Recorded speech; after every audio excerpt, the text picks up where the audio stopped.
Hello guys, welcome back to my YouTube channel Standout Classes. So guys, today I am going to start chapter 11 of macroeconomics. Chapter 11 macroeconomics class 12th. ठीक है. So guys basically अगर आप class 12th का syllabus देखो economics का, तो जो economics में आपकी एक तो इंडियन इको आ जाती है और एक आपका मैक्रो आ रहा है. ठीक है, अभी ये कुछ टाइम पहले ही आपका सिलेबस चेंज हुआ है, अदरवाइज पहले माइक्रो और मैक्रो था क्लास 12th में. तो ये जो आपका इंडियन इको और ये मैक्रो है, इंडियन इको तो थ्योरेटिकल चैप्टर में आ जाता है, थ्योरेटिकल सब्जेक्ट में आ जाता है, और मैक्रो भी आपका ऑलमोस्ट थ्योरी है बट थोड़ी प्रैक्टिकली बेस्ड है वाला सब्जेक्ट. ठीक है, तो ये नहीं कि हमने थ्योरी पढ़ ली, लर्न कर लिया, हो गया, हो जाएगा, बट प्रैक्टिकली इस चीज को सोचना, प्रैक्टिकली इन चीजों को समझना वो ज्यादा इंपॉर्टेंट है, क्योंकि वो चीज आपको एक कॉन्सेप्चुअल नॉलेज देगी. ठीक है, और ऐसा कुछ नहीं है जैसे हमारे 12th के बिजनेस में है, जो हमारे बिजनेस के चैप्टर्स है ना वो कनेक्टेड है, तो आपको चैप्टर 1 से ही स्टार्ट करना पड़ेगा बिजनेस, तब जाके आप आगे उसको बढ़ सकते हो. ठीक है, क्योंकि वो कनेक्टेड है, एक फ्लो में चलता है वो. बट इकोनॉमिक्स में ऐसा कुछ नहीं है, आप कोई सा भी चैप्टर कहीं से भी उठा सकते हो, ऑलमोस्ट मतलब हो जाएगा डिफरेंटली. ठीक है, ऐसा बिजनेस में भी कर सकते हो, मैं ये नहीं बोल रही नहीं कर सकते, बट बिजनेस में अगर मैं सजेस्ट करूंगी 1 चैप्टर से एक कॉन्टिन्यूटी में चैप्टर्स करोगे तो बेटर अंडरस्टैंडिंग मिलेगी आपको सब्जेक्ट की. इकोनॉमिक्स में हम कर सकते हैं, कोई प्रॉब्लम नहीं है, इसलिए मैंने यहाँ पे स्टार्ट करा है इकोनॉमिक्स का चैप्टर 11 फॉरेन एक्सचेंज रेट. ठीक है, एंड गाइस इसके लिए भी वीडियोस जो मैं अपलोड करूंगी ऑल्टरनेट चलेगा. 1 I will be uploading of economics, then secondly I will be uploading a video of business. अगर कोई स्टूडेंट्स जो मेरा चैनल फॉलो कर रहे हैं तो उन्होंने ये चीज देखी होगी, 11th का जो मेरा पैटर्न रहता है, मैं मैथ्स का तो अब डेली अपलोड करती रहती हूँ. ठीक है, एंड जो मेरा इको और बिजनेस है वो मैं ऑल्टरनेट करती हूँ, तो वही चीज मैं यहाँ पे 12th के साथ भी फॉलो करूंगी. और 12th की मैथ्स अभी हम स्टार्ट नहीं कर सकते, क्योंकि ऑलरेडी यार 5 सब्जेक्ट एक साथ चल रहे हैं, कुछ तो समझो, 3 चल रहे हैं 11th के और 2 अब ये इको और बिजनेस में स्टार्ट कर रही हूँ 12th का. ठीक है, तो चलो स्टार्ट करते हैं, सिलेबस कंप्लीट करते हैं. I will try my level best कि मैं आपको मैक्सिमम से मैक्सिमम नॉलेज प्रोवाइड कर सकूं. ठीक है, तो हम स्टार्ट कर रहे हैं chapter 11 which is foreign exchange rate. सबसे पहली बात, होता क्या है फॉरेन एक्सचेंज रेट. ठीक है, 2 पार्ट्स में जरा इसको डिवाइड करो, एक होता है फॉरेन एक्सचेंज और फिर एक होता है रेट. गाइस फॉरेन एक्सचेंज क्या होता है? आप foreign exchange is basically conversion of currency. ठीक है, कन्वर्जन ऑफ वन कंट्री की currency into conversion of another country की currency, that is a foreign exchange. हम पैसा कन्वर्ट कर रहे हैं. फॉर एग्जाम्पल मैं इंडिया का जो रुपी है उसको कन्वर्ट कर रही हूँ किस में? डॉलर्स में. ठीक है, तो दिस इज, मैं फॉरेन एक्सचेंज कर रही हूँ ये. बट अब मैं वो जो एक्सचेंज कर रही हूँ मैं वो किस रेट पर कर रही हूँ? तो जिस रेट पर मैं एक कंट्री की करेंसी दूसरी कंट्री की करेंसी में कन्वर्ट करती हूं उसको हम क्या बोलते हैं? Foreign exchange rate. ठीक है, अब इसी चीज को हमें इन डेप्थ इन डिटेल में पढ़ना है. स्टार्ट करते हैं. So conversion of one currency to the other currency at a rate. हम कन्वर्ट कर रहे हैं one currency into other currency एक रेट पर, उसको हम क्या बोलते हैं? Foreign exchange rate. और अगर मैं आपसे बस पूछूं फॉरेन एक्सचेंज का मतलब क्या होता है, तो सिंपल है, कन्वर्जन ऑफ वन कंट्री की currency into conversion of another country की करेंसी. अब किस रेट पे आप उसको चेंज कर रहे हैं वो आ जाएगा आपका foreign exchange rate. I hope मतलब समझ आ गया होगा. ठीक है, अब जैसा कि ये चीज तो हम जानते हैं that all countries have their own currencies. India का क्या होता है? रुपी, INR. अमेरिका में US for example dollar, England में पाउंड्स. ठीक है, तो हर कंट्री के अपने अपनी करेंसीज होती हैं, और वो जो करेंसी वैलिड होती हैं वो उनकी कंट्री में ही होगी. ऐसा तो नहीं हो सकता जो अमेरिका के डॉलर्स है वो इंडिया में चल जाएंगे, जो इंडिया का रुपया है वो बाहर डॉलर में चल जाएगा. नहीं, हमारे लिए जो अमेरिका का डॉलर है it will be like a piece of a paper. ठीक है, सिमिलरली अमेरिका वालों के लिए हमारा जो इंडियन रुपी है, गांधी जी जिस पे छपे होते हैं, it will be like a piece of a paper, कोई वैल्यू नहीं है उसकी. ठीक है, तो जो आपकी करेंसी है वो सिर्फ और सिर्फ आपकी कंपनी की कंट्री की टेरिटरी में ही चलेगी, एप्लीकेबल है, कहीं बाहर वो चीज नहीं चल सकती। ठीक है, अब जैसा कि आपको पता है 1991 में हमारा क्या आ गया था, एलपीजी आ गया था। एलपीजी गैस नहीं, LPG liberalisation, privatisation and globalisation. ठीक है, हम लोगों ने ट्रेडिंग और ज्यादा स्टार्ट कर दी थी डिफरेंट कंट्रीज के बीच में। ठीक है, ये सब आपने इंडियन इको में करा होगा, अगर नहीं करा है तो आई will be uploading videos on that also. ठीक है, तो अभी के लिए हम 1991 एलपीजी आ गया था हमारा, that is liberalisation, privatisation, globalisation. तो ट्रेडिंग बिटवीन द कंट्रीज बहुत ज्यादा इजी हो गई थी। अब मुझे एक बात बताओ, आप बाइंग एंड सेलिंग कर रहे हो दो कंट्री के बीच में, भाई बाइंग एंड सेलिंग कंप्लीट तो तब होगी ना जब पेमेंट हो जाएगी। करोगे कैसे पेमेंट? इंडियन रुपए में अमेरिका को दे नहीं सकते, अमेरिका से पेमेंट डॉलर्स में ले नहीं सकते। तो मोस्ट इंपॉर्टेंट है, कुछ भी अगर आपको बाहर से खरीदना होता है या अगर आप बाहर घूमने जा रहे हो, वहां इंडियन रुपी तो खर्च नहीं करोगे ना अपना, तो आपको अपने इंडियन रुपी किस में कन्वर्ट कराना पड़ेगा? उस कंट्री के करेंसी में। ठीक है, और जिस रेट पे वो कन्वर्ट होगा उसको बोलते हैं फॉरेन एक्सचेंज रेट। ठीक है, अब फॉरेन एक्सचेंज क्या हो गया? मैंने अभी आपको बताया फॉरेन एक्सचेंज मतलब conversion of one currency of one country to the conversion of another currency. वही चीज refers to all the currencies other than the domestic currency. एक चीज यहाँ पे क्यों लिखा है, मतलब समझो, हर चीज का एक मतलब है। ये चैप्टर थोड़ा सब्जेक्ट थोड़ा टेक्निकल है, नहीं समझ आया सर के ऊपर से जाएगा सीधा।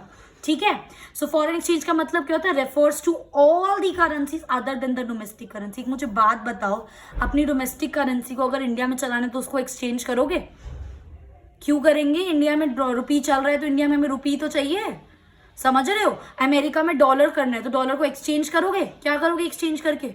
चलेगा ही नहीं। अमेरिका में डॉलर चलेगा, डॉलर है तो उसको एक्सचेंज थोड़ी ना कराएंगे। तो फॉरेन एक्सचेंज मतलब वो सारी currencies other than the domestic currency, अपनी करेंसी, हमारी खुद की कंट्री की करेंसी को छोड़ के सारा फॉरेन एक्सचेंज माना जाएगा, क्योंकि हमें उनको एक्सचेंज करना पड़ेगा, है ना, अगर हमें उनको चलाना है तो। ठीक है, so it refers to all the currencies other than the domestic currency. ठीक है, ये तो समझ आ गया कि कन्वर्ट कर सकते हैं, रेट पे कर सकते हैं भाई, बट किस रेट पर? वो रेट कौन डिसाइड करता है, कितना रेट होता है, कैसे चलता है सिस्टम, वो चीज अब हम पढ़ेंगे। ठीक है, so but to determine the rate at which one currency will be converted to another currency is a difficult task. It is actually a difficult task. ये नहीं कि मेरे को अगर रुपी को डॉलर में कन्वर्ट करना है, भाई किसी भी रेट पे कन्वर्ट कर लो, ऐसा नहीं होता है। क्योंकि जो वो कन्वर्जन रेट होता है ना, उसका डिपेंड करता है गाइस की, क्योंकि उसका उस पर्टिकुलर दो कंट्री की इकोनॉमी पे असर पड़ रहा है ना यार। समझ रहे हो मैं क्या बोल रही हूँ? सो बेसिकली उस रेट को डिटरमाइन करना कि किस रेट पे मुझे इंडिया रुपी को डॉलर में कन्वर्ट करना है, डॉलर को रुपी में कन्वर्ट करना है, वो एक डिफिकल्ट टास्क है, एक्चुअली में है।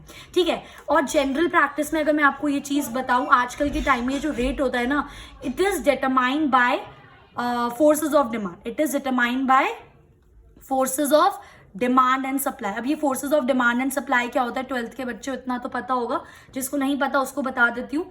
Forces of demand and supply का मतलब होता है, एक हमारी फॉरेन एक्सचेंज मार्केट होती है, ऑब्वियसली बात है, जहाँ पे कहाँ पे प्लेस होगा, ये फॉरेन एक्सचेंज मार्केट होती है जिसके अंदर हम कन्वर्जन करते हैं एक कंट्री करेंसी को दूसरी करेंसी में। ठीक है, अब उसके अंदर हमारी उस मार्केट में कितनी डिमांड है कन्वर्जन की, एट द सेम टाइम कितनी सप्लाई है, तो वो चीज डिसाइड करती है, डिमांड एंड सप्लाई, वो कि पर्टिकुलर करेंसीज की उस मार्केट में कितनी डिमांड है और सप्लाई कितनी है, तो वो चीज डिसाइड करेगी कि उसका कन्वर्जन रेट क्या होगा।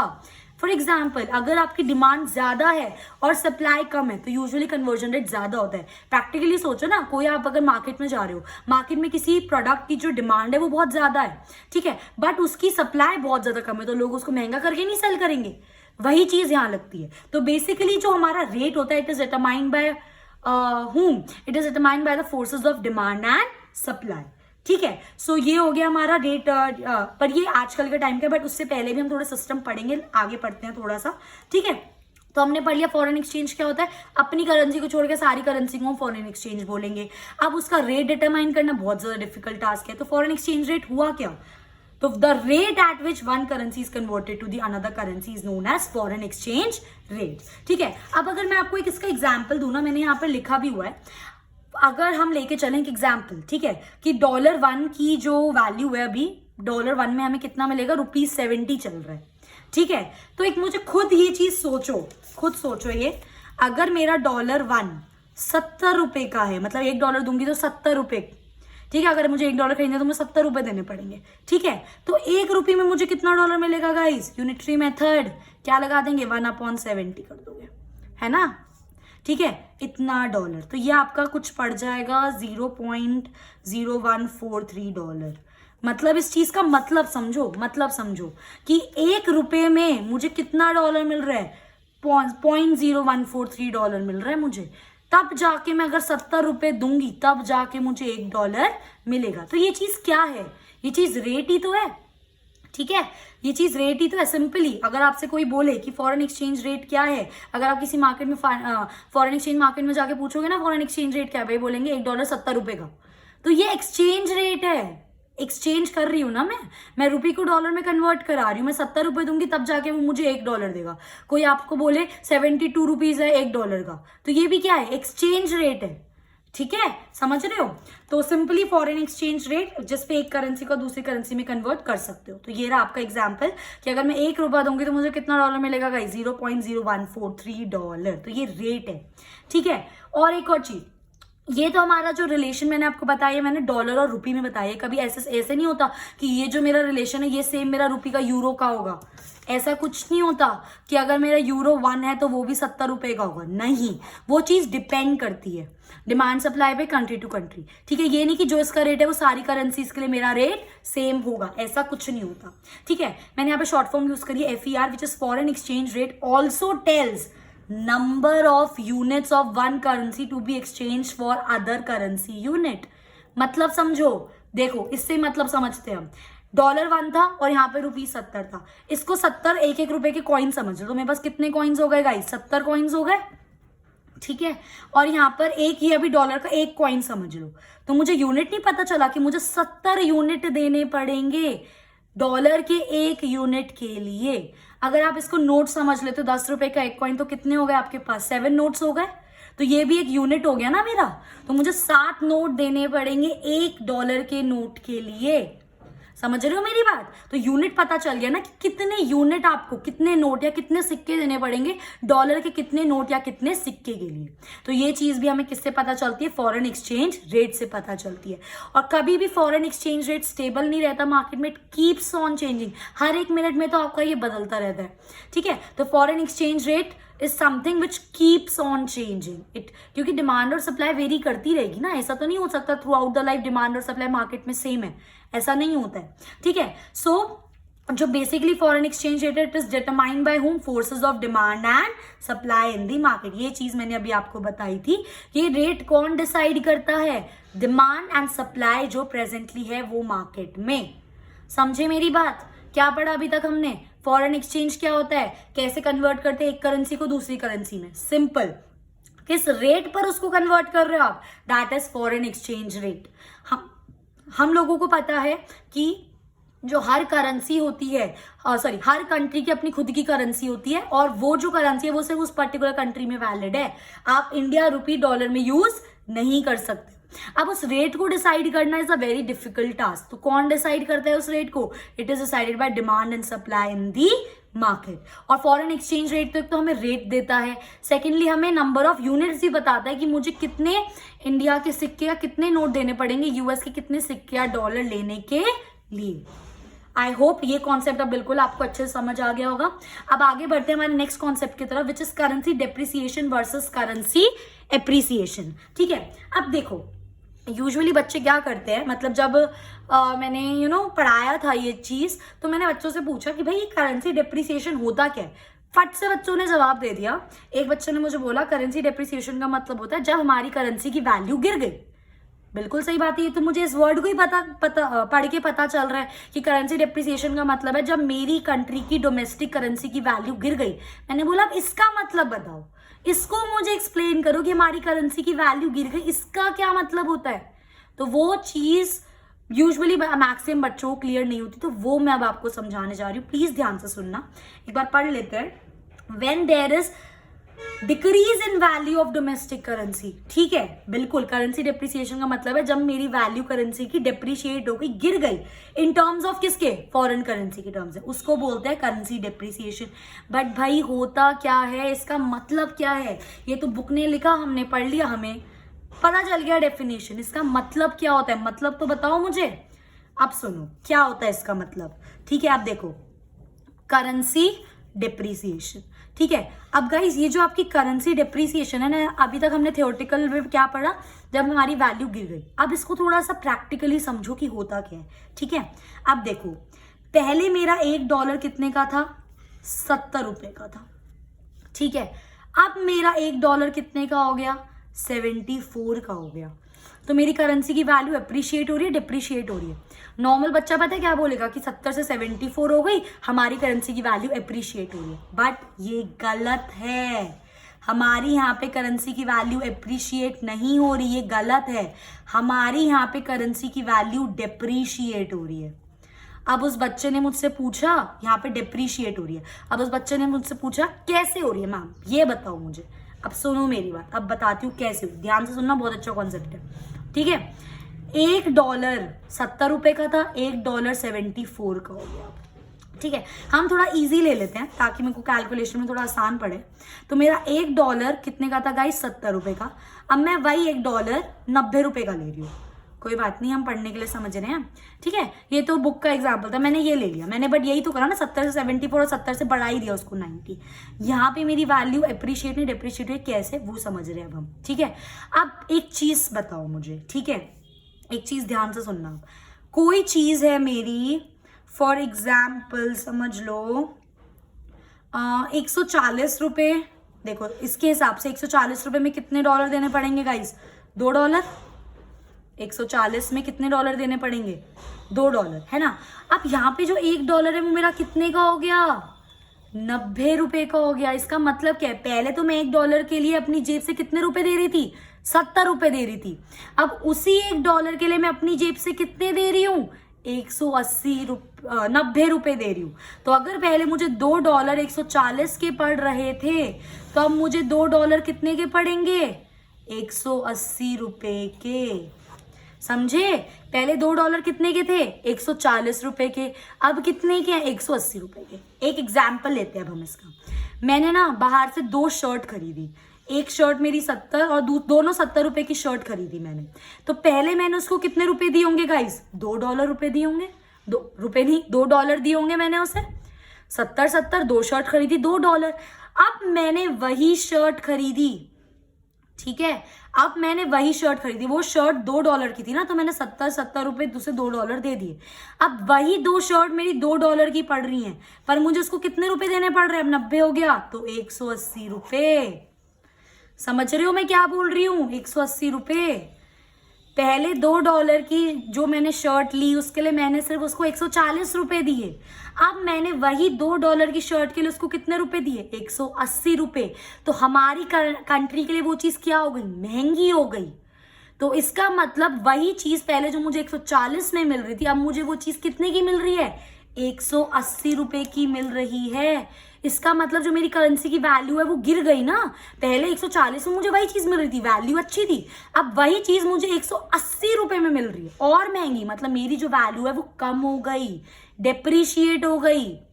समझे मेरी बात, समझे नहीं समझे, ठीक है। तो इसका मतलब अब वो चीज महंगी हो गई, अब हमें अपनी जेब से ज्यादा देना पड़ रहा है, तो हमारी करेंसी की वैल्यू क्या हो गई, डेप्रिशिएट। इसी का उल्टा समझो, करेंसी एप्रिसिएशन का मतलब क्या होता है, जब आपकी करेंसी की वैल्यू बढ़ जाती है in terms of foreign currency. अब इसका मतलब ये नहीं है कि जो मेरा $1 था पहले वो 70 का था, तो अब $1 अगर मेरा 90 का हो गया तो इसका मतलब एप्रिसिएशन होगा, नहीं। बच्चे सोचेंगे भाई पहले 70 था अब 90 हो गया, बढ़ तो गई वैल्यू, पर ये उल्टा है। $1 के लिए पहले कितना था, 70 रुपए दे रहे थे, अब $1 के लिए कितना दे रहे हो, 90 रुपए दे रहे हो। तो ये केस तो हो गया डेप्रिसिएशन का जो मैंने अभी बताया। अब इसको ऐसे समझो, अगर मेरा $1 70 का था और अब $1 मेरा कितने का हो गया गाइस, 60 रुपए का हो गया। ये केस जो है ये मेरा एप्रिसिएशन का है। कैसे कैसे, अब देखो ना, $1 के लिए पहले 70 रुपए दे रहे थे अपनी जेब से, अब $1 के लिए कितने दे रहे हो, सिर्फ 60 रुपए दे रहे हो, सिर्फ 60 रुपए दे रहे हो $1 के लिए। समझ आ रही है मेरी बात, फॉल हो गया प्राइस। $1 पहले अगर हमें कोई $2 की चीज खरीदनी थी तो हमें कितने की पड़ रही थी, 140 रुपए की पड़ रही थी।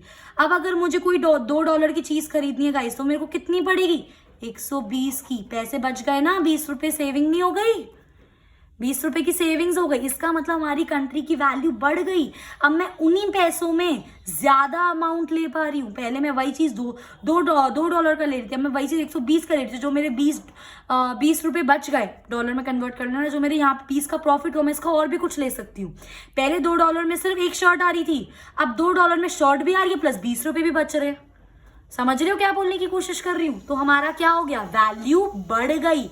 उन्हीं अमाउंट में अब हम वही जो हमारा पैसा है उसके अंदर हम ज्यादा बाहर का सामान खरीद सकते हैं। तो मेरे कहने का मतलब क्या है कि ये उल्टा चलता है। अब ये मत सोचना कि 70 रुपए से आपका 90 हो गया, अगर $1 तो आपका एप्रिशिएट हो गया। गाइस ये डेप्रिशिएट का केस है, क्योंकि पहले 70 दे रहे थे, अब अपनी जेब से 90 रुपए दे रहे हो, ठीक है? तो ये डेप्रिशिएट हो गई आपकी वैल्यू। और अगर 70 से 60 हो गई तो इसका ये मतलब समझना वैल्यू गिर गई तो डेप्रिशिएट। ये आपका एप्रिशिएट का केस है, क्योंकि पहले 70 रुपए दे रहे थे, ठीक है, अब हमें अपनी जेब से कम देने पड़ रहे हैं, अब सिर्फ 60 रुपए दे रहे हैं $1 के लिए। अब हम ज्यादा सामान खरीद सकते हैं $1 में।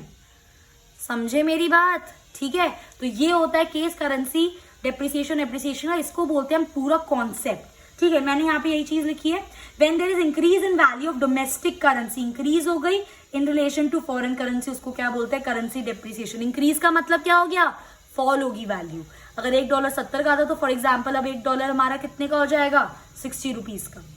ठीक है, तो यहाँ पे एग्जाम्पल, जब आपकी $1 की वैल्यू बढ़ जाए 70 से 74, मतलब आपकी वैल्यू डिप्रिशिएट हो गई। समझे मेरी बात? आपकी वैल्यू क्या हो गई, डिप्रिशिएट हो गई। और यहाँ पर अगर $1 की वैल्यू आपकी गिर गई 74 से किस पे हो गई, 70 हो गई, कम हो गई, मतलब हमारी वैल्यू एप्रिशिएट हो गई, क्योंकि अब हम उसी डॉलर में ज्यादा खरीद सकते हैं। ठीक है, और यहाँ पे अब हमें अब वही चीज खरीदने के लिए और पैसे देने पड़ेंगे। पहले 70 दे रहे थे, अब 4 रुपए और ज्यादा देने पड़ेंगे सेम चीज के लिए। तो ये पूरा कॉन्सेप्ट है हमारा करेंसी एप्रिसिएशन और करेंसी डेप्रिसिएशन का। ठीक है, अब यहाँ पे मैंने एक एग्जाम्पल लिया है गाइस। ठीक है, यहाँ पे मैंने एक एग्जाम्पल लिया है, कैसे करेंगे अब इसको। अब हमने एक एग्जाम्पल लिया, चेंज हो गया, ध्यान से सुनना। $2 का पहले जो इक्वल था वो क्या था, €1 के इक्वल था। अब जो मेरा $1.5 €1 के इक्वल है। तो मेरा क्वेश्चन आपसे ये है कि इसमें डॉलर और यूरो दो करेंसी है, तो कौन सी करेंसी आपकी एप्रिशिएट हुई है और कौन सी करेंसी आपकी डेप्रिशिएट हुई है। ध्यान से देखो, ध्यान से। मेरा पहले जो $2 था, $2 पे मुझे €1 मिल रहा था।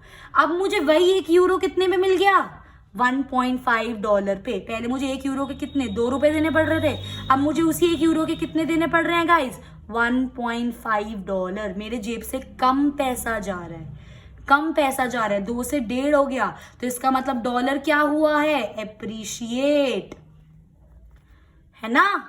और यूरो का देखो, €1 पहले $2, ठीक है।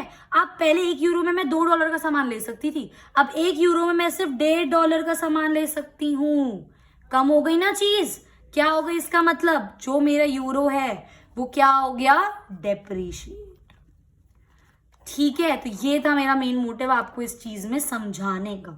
आई होप ये चीज अब आपको समझ आई होगी। अगर अभी भी ये चीज थोड़ी बहुत भी नहीं समझ आई है गाइस, तो आप you can freely comment and ask, I will again try to explain you it further. But मेरे को विश्वास है ये चीज आपको क्लियर हो गई होगी। ठीक है, अब आगे बढ़ते हैं गाइस। ठीक है, अब हमने पढ़ लिया करेंसी डेप्रिसिएशन क्या होता है, हमने पढ़ लिया करेंसी एप्रिसिएशन क्या होता है। अब मुझे एक बात बताओ, करेंसी डेप्रिसिएशन का हमारी कंट्री के एक्सपोर्ट्स पे क्या फर्क पड़ेगा। करेंसी डेप्रिशिएट हुई है, डेप्रिशिएट का मतलब क्या, एग्जांपल लेके चलते हैं। $1 पहले कितने का था, 70 रुपए का, $1 कितने का हो गया मेरा, 74 रुपीज का। अमेरिका के पॉइंट ऑफ व्यू से सोचो, पहले वो $1 में 70 रुपए का सामान खरीद सकते थे, अब वो $1 में कितने का सामान ले सकते हैं, 74 का। तो वो और ज्यादा डिमांड नहीं करेंगे, वो और ज्यादा डिमांड करेंगे तो हमारे एक्सपोर्ट मतलब जब हम अपनी कंट्री से दूसरी कंट्री में सामान भेजते हैं तो वो बढ़ेंगे। So the same in the same amount of dollar they can buy more of Indian rupee. और ज्यादा सामान खरीद सकते तो डिमांड ज्यादा करेंगे वो, तो हमारे एक्सपोर्ट्स क्या हो जाएंगे, इंक्रीज हो जाएंगे। सिमिलरली गाइस, करेंसी एप्रिसिएशन का मतलब करेंसी एप्रिसिएशन का हमारे इंपोर्ट्स पे क्या फर्क पड़ेगा? अब इंपोर्ट्स का एग्जांपल देखो, ठीक है, हमारे यहाँ पे करेंसी एप्रिशिएट हुई है, इसका मतलब डॉलर एक अगर मेरा 60 रुपए का था, अब मेरा डॉलर एक हो गया 50 रुपए का, ठीक है, ये करेंसी एप्रिसिएशन का केस है। अब खुद सोचो, पहले मैं 60 रुपए में $1 का सामान ले सकती थी, अब मैं 50 रुपए में ही वो $1 का सामान ले सकती हूँ, तो मैं हमारे लिए सस्ती हो गई चीज, तो अब हम ज्यादा डिमांड करेंगे, ज्यादा डिमांड करेंगे तो हमारे इंपोर्ट क्या करेंगे? इंक्रीज करेंगे। तो करेंसी डेप्रिसिएशन में हमारे एक्सपोर्ट इंक्रीज करते हैं क्योंकि बाहर के लोग ज्यादा सामान खरीद सकते हैं सेम अमाउंट में, और करेंसी एप्रिसिएशन में हम लोग ज्यादा डिमांड करते हैं क्योंकि हम सेम अमाउंट में ज्यादा सामान बाहर से खरीद सकते हैं। I hope now currency appreciation और डेप्रिसिएशन का कॉन्सेप्ट क्लियर हो गया होगा, ठीक है। So this was all about currency appreciation and depreciation. और next topic is types of foreign exchange rate. अब हमने पढ़ा फॉरेन एक्सचेंज क्या होता है, हमने पढ़ लिया फॉरेन एक्सचेंज रेट क्या होता है, ठीक है, हमने पढ़ लिया करेंसी एप्रिसिएशन और डेप्रिसिएशन क्या होता है। अब हमें पढ़ना है ये जो रेट होता है डिफरेंट टाइप्स के होते हैं, ठीक है। सबसे पहला होता है मेरा फिक्स एक्सचेंज रेट सिस्टम, जिसको हम पेग्ड एक्सचेंज रेट सिस्टम भी बोलते हैं। दूसरा होता है मेरा फ्लेक्सिबल एक्सचेंज रेट, जिसको हम फ्लोटिंग एक्सचेंज रेट सिस्टम भी बोलते हैं। तीसरा होता है मेरा मैनेज्ड फ्लोटिंग रेट सिस्टम, ठीक है। तो इन तीनों का हम एक एक कर पढ़ेंगे, ये इनके दूसरे नाम है। एग्जाम में कभी कभी इन नाम से भी आ जाता है, तो आपको पता होना चाहिए क्या होता है, इसका सिर्फ एक ही नाम होता है, ठीक है। So in this video I will be discussing fixed exchange rate system with you, which is also known as pegged exchange rate system, ठीक है। अब क्या होता है, नाम से नहीं पता चल रहा, फिक्स एक्सचेंज रेट सिस्टम, जिसके अंदर रेट फिक्स होता है, वो फ्लक्चुएट नहीं करेगा डिमांड और सप्लाई की वजह से। आपका जो रेट है वो फिक्स है, ठीक है। अब ये फिक्स कौन करेगा रेट? आप या मैं तो नहीं करने वाले ना, ऑब्वियस सी बात है, कोई सेंट्रल अथॉरिटी गवर्नमेंट फिक्स करती है। So in fix exchange rate system the currency actually it is currency's rate, ठीक है। So the currency's rate is fixed by whom? Government. When government, for example सुबह उठे, news देखी कि भाई हमारा जो आज के दिन के लिए आपको जो डॉलर है वो 18 रुपए का मिलेगा, ठीक है, 18। अब ये जो 18 रुपये ना गवर्नमेंट ने फिक्स कर दिया, अब चाहे कितनी भी डिमांड हो, चाहे कितनी भी सप्लाई हो, उस पर्टिकुलर दिन के लिए ये जो आपका है डॉलर आपको 18 रुपए का मिलेगा। समझ रहे मेरी बात, ठीक है। तो the rate exchange rate which is fixed by the government, उसको बोलते हैं fix exchange rate system. Basically ये मैं आपको तब की बात बता रही हूँ, मैंने 18 क्यों यूज करा, 1980 की बात है। अब तो जो फिक्स एक्सचेंज रेट सिस्टम है वो डिसेबल हो चुका है हम लोगों का, ठीक है, वो चीज हमारी डिसेबल हो चुकी है। तो ये तब के टाइम में 1980s में एक बार गवर्नमेंट ने फिक्स करा था कि $1 आपको 16, 17, 18 ऐसे ही चलता था रेट, ठीक है। तो जब वो रेट जो गवर्नमेंट फिक्स कर देती है उसको क्या बोलते हैं? Fix exchange rate system. अच्छा, भी गवर्नमेंट क्यों करती है? गवर्नमेंट खाली बैठी है, गवर्नमेंट बस और कोई काम नहीं है कि इसको ही काम करती रहे। वो बेसिकली गवर्नमेंट की रिस्पॉन्सिबिलिटी है ये, देश को चलाना, देश को अच्छे से मैनेज करना, ठीक है। सो गवर्नमेंट ये इसलिए करती है ताकि वो एक मार्केट में स्टेबिलिटी लाए। कौन सी मार्केट की बात कर रही हूँ मैं? फाइनेंशियल मार्केट हमारी, उसके अंदर स्टेबिलिटी लाए, क्योंकि उस मार्केट में ऐसा नहीं होना चाहिए कि हमारी जो करेंसी की वैल्यू बिल्कुल डेप्रिशिएट हो रही है, अमेरिका की बिल्कुल एप्रिशिएट होती जा रही है, उल्टा भी नहीं होना चाहिए, एक स्टेबिलिटी रहनी चाहिए। तो उस चीज के लिए गवर्नमेंट समटाइम्स क्या कर देती है? एक्सचेंज रेट को फिक्स कर देती है, ठीक है, to bring stability in the market. और वो स्टेबिलिटी मार्केट में कैसे लाएगी? ये तो नहीं होगा ना कि फिक्स एक्सचेंज रेट कर दिया अपने आप स्टेबिलिटी आ जाएगी, नहीं। गवर्नमेंट इसके अंदर क्या करती है? परचेज एंड सेल करती है ऑफ दी करेंसी। एक कॉन्सेप्ट बताती हूँ मैं आपको कैसे होता है ये। गवर्नमेंट क्या करती है, जब करेंसी का रेट गिर जाता है ना, तो उसको परचेज करके रख लेती है अपने पास, ठीक है, परचेज करके रख लेती है, और जैसे ही उस करेंसी का रेट बढ़ जाता है उसको सेल कर देती है। समझ रहे हो? तो उस चीज को बैलेंस करने के लिए कि कोई करेंसी बिल्कुल ही अप्रिशिएट या बिल्कुल ही डेप्रिशिएट ना हो, उस चीज को बैलेंस करने के लिए गवर्नमेंट क्या करती है? Buying and selling of currencies करती है। बाय वो तब करती है जब आपका रेट क्या हो जाता है? गिर जाता है, ठीक है, और सेल वो तब करती है जब आपका रेट क्या होता है? वो बढ़ जाता है। इसमें वो बाय करती है और इसमें वो सेल करती है। खुद सोचो ना, इस चीज से स्टेबिलिटी रहेगी ना। अगर उसने रेट गिर गया, उसने बाय कर ली, ठीक है, तो वो एक बैलेंस आ जाएगा, ठीक है। वही चीज एट द सेम टाइम हमारा रेट बढ़ गया, उसने सेल कर दी, प्रॉफिट अलग होगा। फॉर एग्जांपल 10 रुपए का खरीदा था, 15 रुपए का बेच दिया, 5 रुपए का क्या हो गया?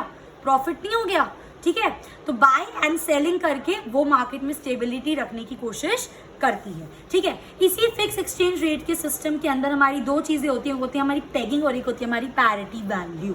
यूजुअली बच्चों को ना कंफ्यूजन रहता है कि होता क्या है। एक बार अगर मैं डेफिनेशन बताऊं, पेगिंग क्या होता है?